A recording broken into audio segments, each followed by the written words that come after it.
In the Know, a radio program talking to the newsmakers in Ogle, Lee, DeKalb counties and beyond, keeping you in the know. Here's your host, Charles Van Horn. Good morning and happy Sunday. Another edition of In the Know. I'm Charles Van Horn. Joining me in studio, Brody Cook, the Village of Davis Junction Parks Supervisor. Good morning. Good morning. Happy to be here. Yeah, glad to have you here. Parks Supervisor now, Village of Davis Junction. I joked before we talked that half of that community's size is park acres. That's almost the truth. That community park is massive. Yes. We've got a lot of land out there. We like to think that we maintain it to the best of our ability and been improving on it the last couple of years. We've got a great crew out there that takes care of it. Yeah, we'll talk about all the improvements you guys have done there because very busy in Davis Junction in making that public space amazing. But speaking of amazing, you guys are having a big party for the nation's 250th birthday, going to be on July 3rd, the day before Independence Day. A big deal at that community park. You guys always have a lot of fun with fireworks, and this year is going to be a big one. Absolutely. We're looking to amp it up a bit this year for America's 250th. We've got a little bit more to offer than we have for other years. We've got a band lined up right now that we're hoping to have a good time out there for everybody. A couple more amenities, more food trucks, and we're hoping we got a bigger finale in store for everybody. I've spoke with Doug Moser, our fireworks technician, so to speak, and he thinks that everybody's going to get a big kick out of the finale this year. Fireworks technicians. Those guys are very busy this year, that's for sure. That fireworks show is big and easy to view for everybody. That community park is massive. If you have not been there, it's everything north of Davis Junction is park. Pretty much it. Yes. That community park you guys have been working on. There's been an OSLID grant or two. You guys have put things together.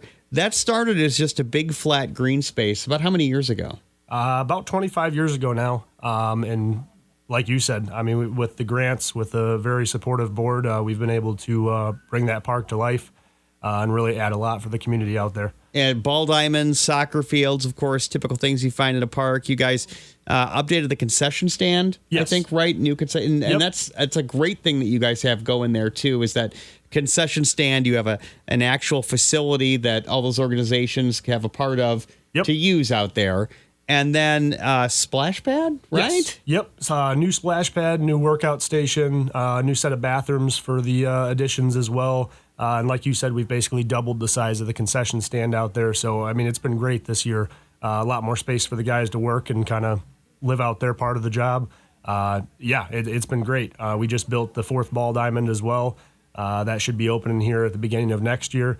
We're trucking along and trying to make it as good as we can for the community out there. Splash pads are always so much fun.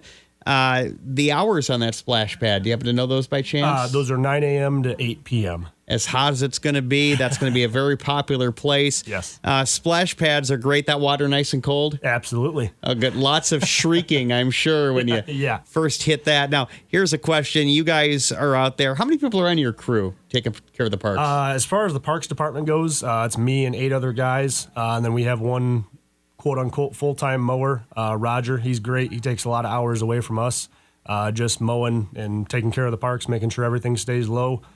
We haven't had much rain lately, so that's been taken away from his hours a bit. But he's great. He takes a lot of hours away from us that we can focus on other things in the park and make that space as beautiful as we can. Now, with that splash pad during these super hot summer days, are you guys going to go over there and inspect it often to make sure it's working properly? Yeah, we'll probably have to test it out a couple times. I've been asked by the guys already what policy is on that, but no, it's a great thing. I'm sure one of these hot days after we get off the clock, I'm sure they'll be over there and at least stand under a bucket for a minute. Yeah, here's a pro tip.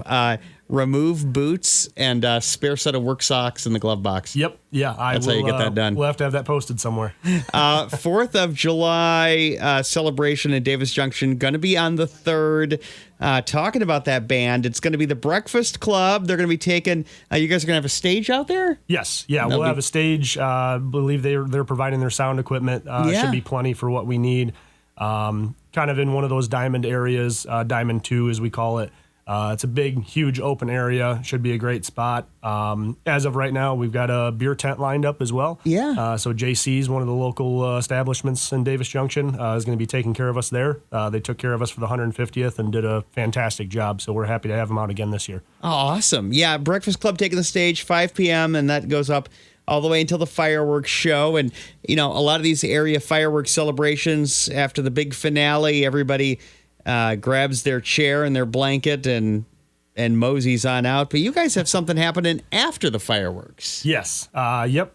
We've got our annual, we've done it for every year I've been there at least, movie in the park. It'll be How to Train Your Dragon this week. We work with a great company.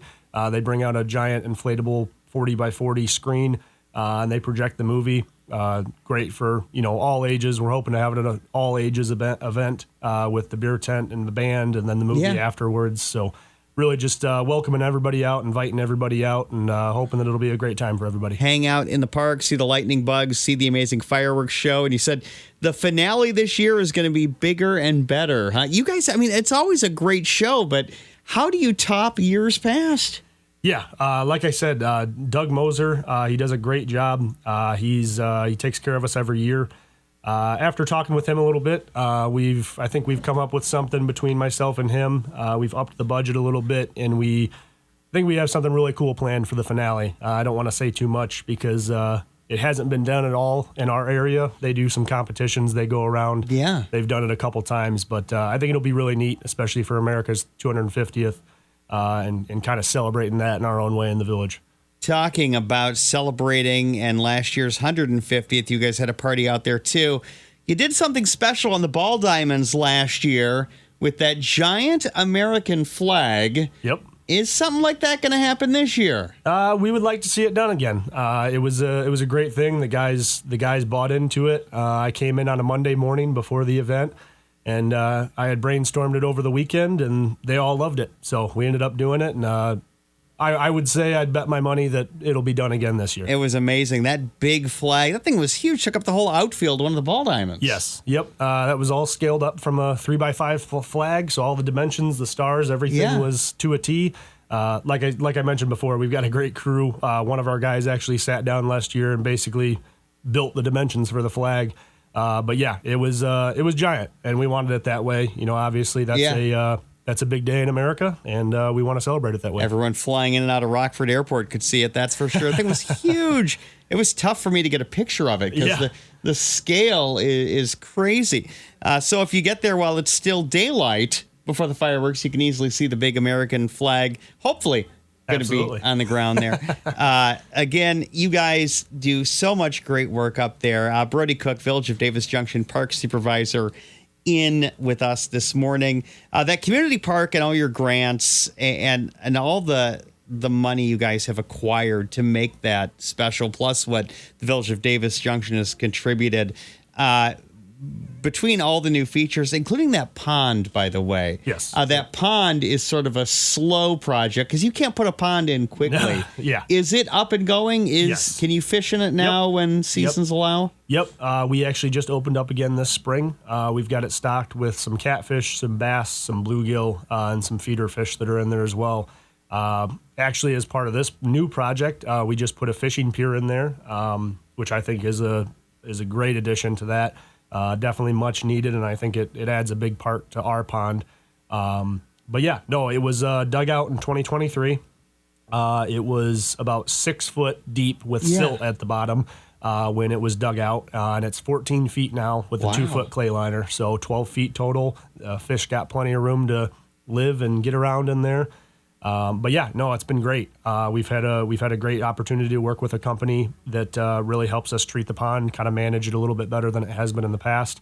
And I mean, I can't tell you how many comments I've got of how beautiful it looks, with the way it's been taken care of, and that's definitely been a big staple of the park for years. So we obviously want to keep it that way and make sure that that's another thing that we provide and keep looking nice for the community. Yeah, community park is over 50 acres. And again, that the outdoor workout station, tell us a little bit about what that is. Absolutely. So we had 4 of them around the park when the park was originally built or shortly thereafter.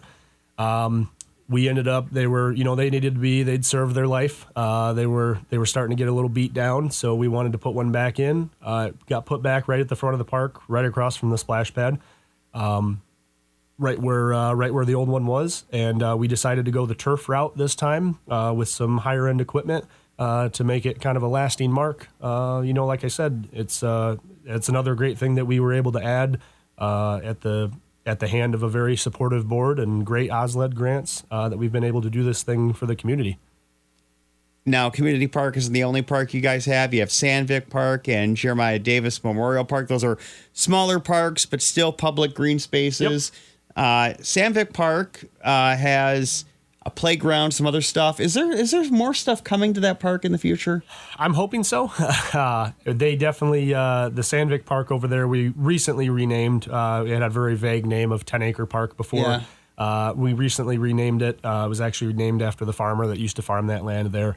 It has a little bit of history behind it. Yeah. We just got some signage actually that we'll put out there. It kind of has the story behind of why it's named. But yeah, no, I would love to see some new playgrounds go in. That equipment is definitely aging. We have a beautiful space over there for soccer fields, the football fields. Actually, the junior tackle cheer squad just reached out to me the other day. So it's really a great space for any program to go over there and kind of use some green space. And we're happy to have everybody out there. Speaking of having people out there, you guys have some shelters. Can people book those? Yep, and how absolutely. do they go about doing that if they want to have a big party? Absolutely. So we have our pavilion rental in Community Park that we rent out. It's a great space. I've seen a lot of people. Obviously, we have a lot of attraction to booking out there. That link and form can be found on our village website at Village of Davis Junction. Or you can stop by the office. They're open from 9 a.m. to 4 p.m. But yeah, we have a lot of people that come out there and book that space. We try to, like I said, with everything else, we take care of it as well as we can. We make sure it's blown off. The garbages are changed, all the fun stuff that nobody else sees. Yeah. But no, it's a great space out there right next to our playground. I've also got a lot of compliments about that area as well. But yeah, no, that's as far as the pavilion rentals go. All available at davisjunction.com. You can go there, look for the park section, and you can book that there. Future expansion at Community Park. What else is coming? I mean, you got a lot of room there still to do fun things. Yes. Are you guys looking to maybe even make the park bigger or fill in some of the space you have? There was we actually bought some of the property that was north of the park that had some plans to put some more stuff up there. Right now, our main focus we've got kind of in the works is a big overhaul of our basketball courts that are out there. It's much needed. You know, they've been out there for 20-ish years. They need a refresh. So we're looking at doing some stuff with that, possibly getting it fenced in, getting some new courts out there, new pavement, and possibly adding some pickleball courts out there. Oh, so that's a big one. Yeah, that's seems to be the hot trend right now. So hopefully it stays that way. But even just the space in general, I mean, that's one of our most used spaces in the park, that basketball court. It has been for years. Just kind of getting it refreshed, making sure that we stay on top of it so it doesn't become a safety concern. And just, again, trying to give back as much as we can to this community. It's a great community. We love having people out. That's the reason we do all this. We wouldn't do it if anybody didn't enjoy coming to use the space. So. And it's great with all the sports leagues and everything else there because you always see that parking lot full. Yes. So all the minivans there. Yes. All the moms and dads and grandparents, everybody else with all the different athletic programs that are supported by Davis Junction and that Parks Department. Brody Cook with Davis Junction, Parks Supervisor, wrapping it up here today. Thank you for coming in. And remember, July 3rd. That's it. That's the big show, right? Yep, that's the big show. Fun night there, July 3rd in the park. Get there around 5 p.m. You'll direct people on parking, right? Yes. We have basically allotted parking spots. We'll have signs out. It's anybody that's been there before knows we have a giant lot with parking. It's kind of we've moved to a self-park just because it's a lot easier for people to kind of file their way in and out of there. But no, we've got a great space out there. I deeply appreciate everyone's support over these last few years that I've been able to serve the community. If anybody and everybody that wants to come out to this event, we'd be more than happy to have you, more than happy to see you out there. Yeah. And I hope we do. Yeah, all right. So July 3rd, band starting at 5. You'll have food trucks, some tasty treats, desserts, and whatnot. Big fireworks show. And then afterwards, stick around with the kiddos and the blankets and the chairs and maybe the bug spray. How to Train Your Dragon there, Community Park. Brody, thank you so much for joining us this morning. Well, thank you so much for having me, and look forward to seeing everybody out there. Thank you for listening to this week's In the Know. The program returns next week at this time with another great conversation with someone from your community.